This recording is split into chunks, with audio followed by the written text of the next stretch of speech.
Hey there Shenz63 Gamers and welcome back to the channel. Today a very long awaited video finally comes to life in the form of my first ever product review.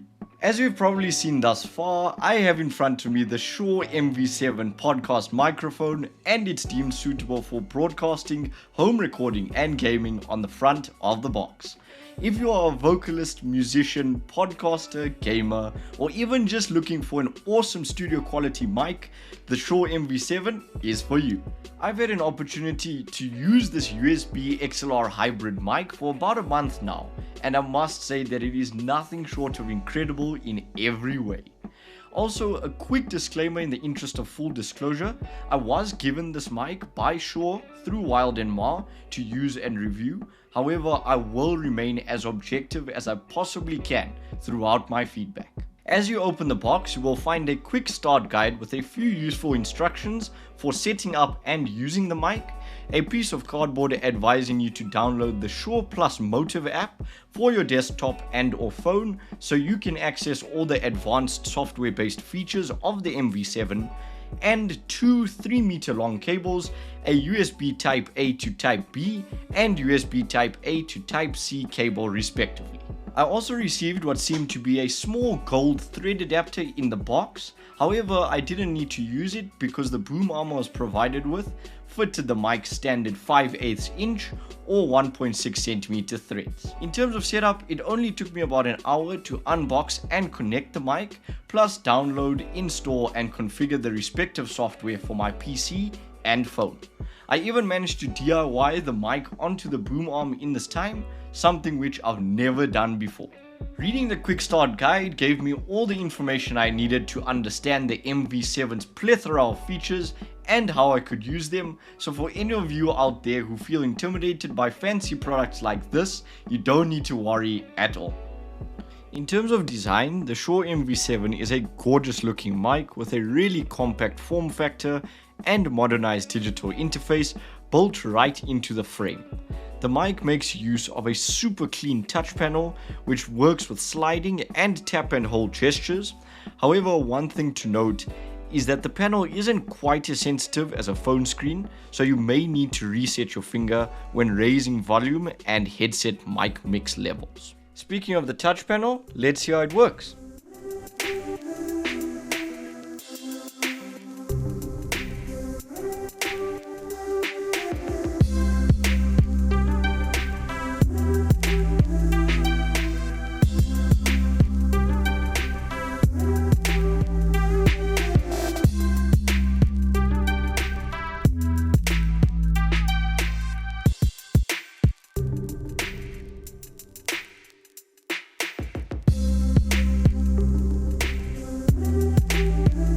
You can also remove the provided foam windshield like I have here for a noticeably more open sound, something which I can confirm from multiple people whom I've asked about it.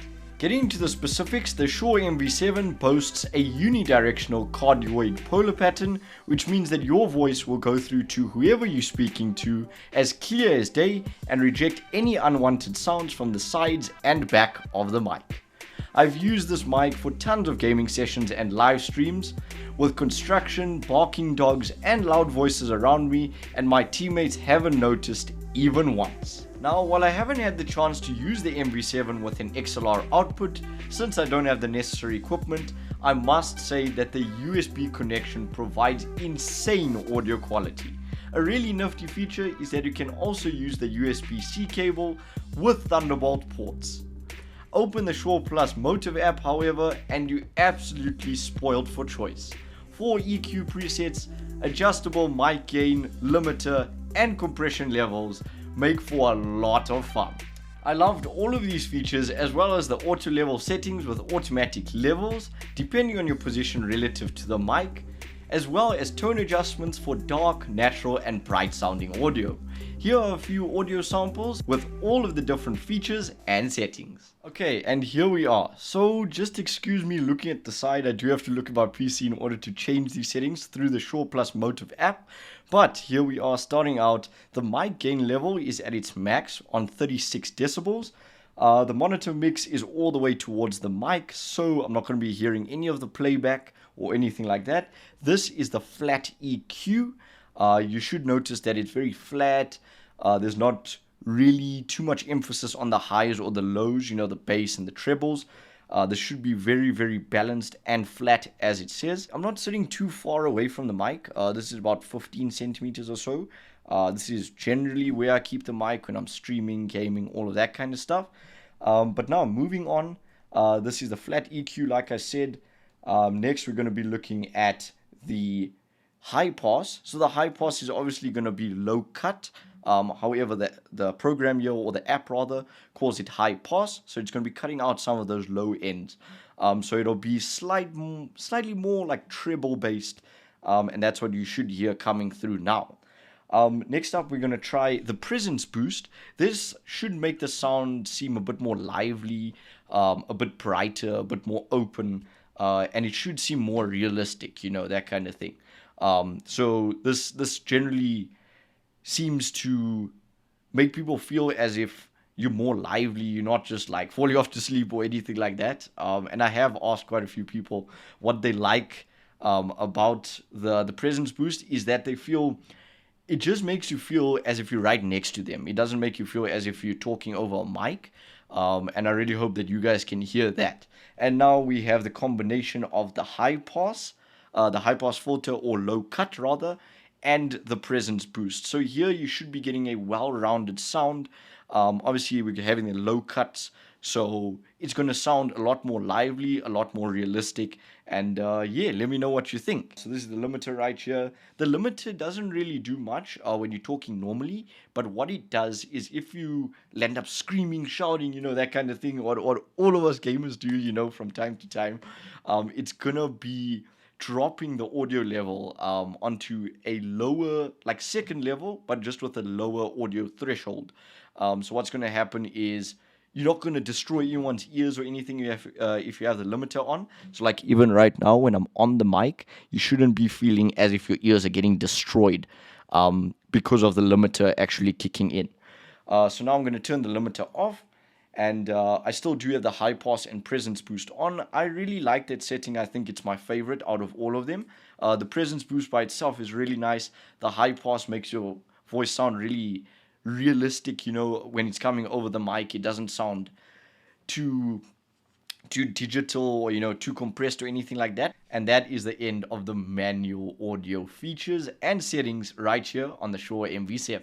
Next up, we're moving on to the auto level settings. Once again, I'm also going to be going back, looking at my PC screen. So do give me a little bit of a pass for looking at the side. But right now, I do have the mic position on near, so I can bring it a bit closer to me. Right over here, do mind the cable. I'd apologize for that. But this is near, so this is, for those of you broadcasters out there, vocalists, musicians, all of that kind of thing. You guys will probably be using the near setting if you're going for the auto levels. Now I'm going to be moving over to far. So this is far. This is back to where we were. This is about 15 to 20 centimeters off. That's about, we're looking about 6 to 8 inches off the mic. I don't think it should sound too different, but I have noticed that the auto levels are slightly softer than the manual settings. I don't know if that's the case for you guys. Please do let me know. But yeah, the tone at the moment is on natural, so I'm going to put it over onto dark. Let's see what it sounds like. So dark should be a bit more of that, that low end should be coming through the bass in my voice. If someone has a deep voice, you should be hearing that with the dark tone setting. Now we're going back to natural. So natural should sound very balanced. Nothing here nor there. We're not going to be too high. We're not going to be too low. Nothing is going to be overemphasized. It's just really balanced audio and bright.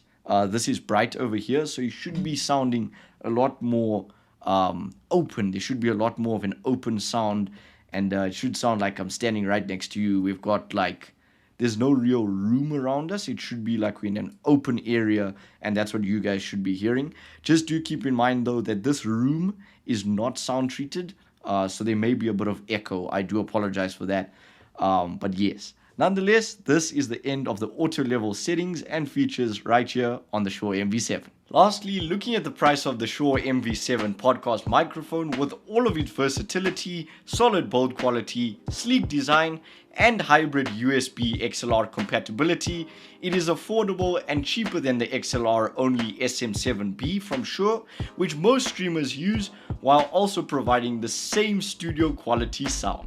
This is the best value for money mic you can buy on the market, and it's available not only in black but a stunning silver as well. If you'd like to pick one up for yourself, hit the link in the description below and use code Shenz63 at checkout for an exclusive 10% off. Before I go, a massive thank you to Wild and Ma and Shure for making this video a reality. I look forward to many more, and until next time, this is Shenz63 signing off. Peace.